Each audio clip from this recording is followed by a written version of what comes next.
So ignorance can be bliss. It can be very comfortable. But up here in Northwest Rhode Island, we are no longer ignorant to what is happening in this corner of the world, in this state, or in this nation even.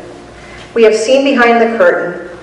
We have looked into the eyes of those leaders that said they would protect us and then watched them abandon us for money.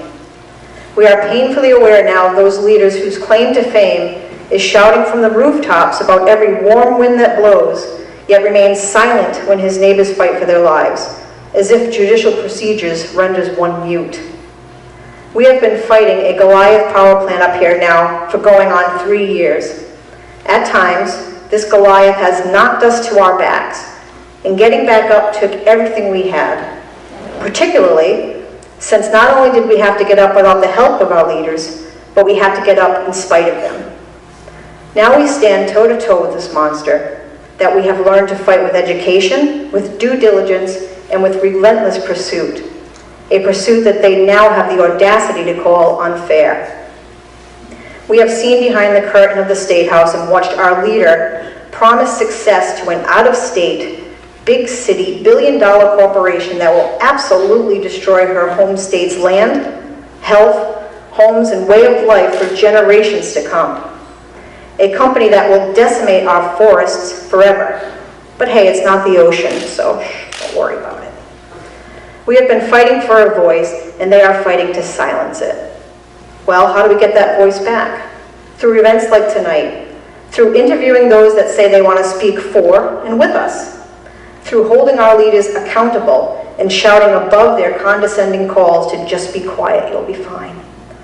To rise above trusting the process by instead becoming the process, by participating and by voting. Mayor Fung says he wants this job. Well, let's listen to him tonight. Let's ask him questions and let's do our homework again. I have been organizing these town hall forums since the summer and throughout the primary season.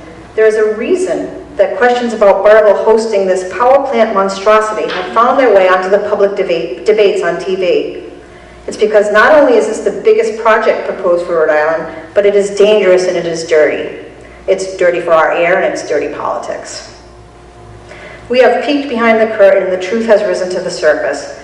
Money buys a backdoor path, but the path to the State House now runs through Burrillville, and we have linked arms and we say not so fast.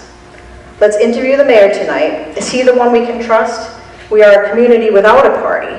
So there is no company line we are out to toe. We are looking for a leader.